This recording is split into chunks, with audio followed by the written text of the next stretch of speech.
People think they cannot run a short-term rental anymore in the city of Anaheim. There are a few things they don't know. There are some loopholes. You can acquire a short-term rental, you can run an Airbnb or VRBO, and make roughly 9 to 14,000 income per month. That won't be bad, right? So I'm Ruchika. I'm your friendly realtor based right here in Orange County, longtime resident of Anaheim, and I have helped multiple investors navigate this short-term rental arena and help them establish their portfolio. Anaheim is home to Disneyland Convention Center, so millions of tourists every single year. Now, most of the time, these tourists don't want to be confined to a hotel suite. Rather, they would enjoy the luxury of having the whole house, the pool, the kitchen, the backyard. Having the luxury of that, it just makes the whole difference to your vacation. And that's what so many people prefer.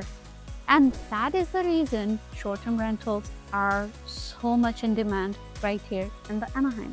So many investors are turning $1 million investment, the cost of the house, to more than 100,000 plus gross income every single year, which is easy 7 to 9% cap rate. In 2016, the city took the decision and stopped the short-term rental business in the city. Now, sounds like game over, right? Not really. In 2019, the city reached the decision and agreed to keep the existing short-term rental licenses, but prohibited issuing the new ones. You know the best part? The best part was, if you already have a short-term rental license, a new buyer can come in, acquire that property, and transfer the license on their name. So the thing is, the license is not attached to the owner. It's actually attached to the property. So when the ownership changes, not necessarily the property loses the license.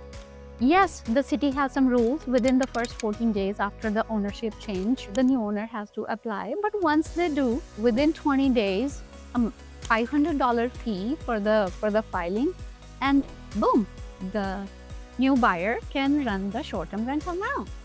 Isn't that great? Yes. Now, there is another rule, which is ADU. There is this trend going on. Almost every other house in Anaheim City has an ADU or a junior ADU in the back of the house.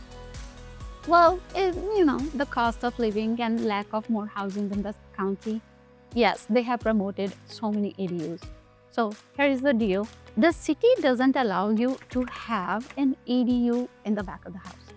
So either the short-term rental or the ADU. What would you pick?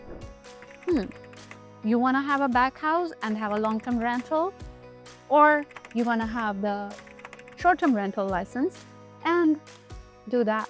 Let's say you want to pick both. How would you do that?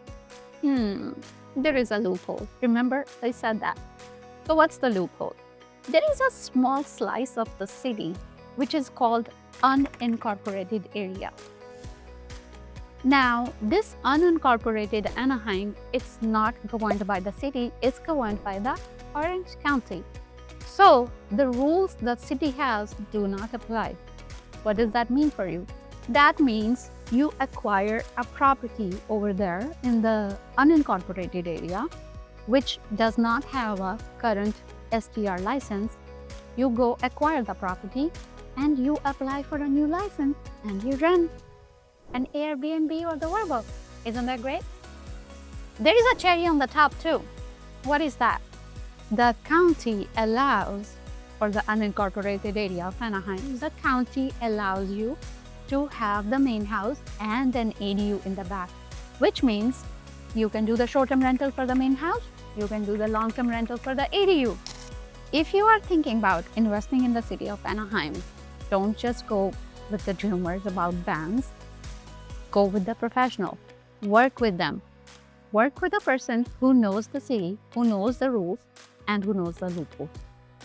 If you would like me to strategize your next STR property, let's figure it out. Let's make it happen.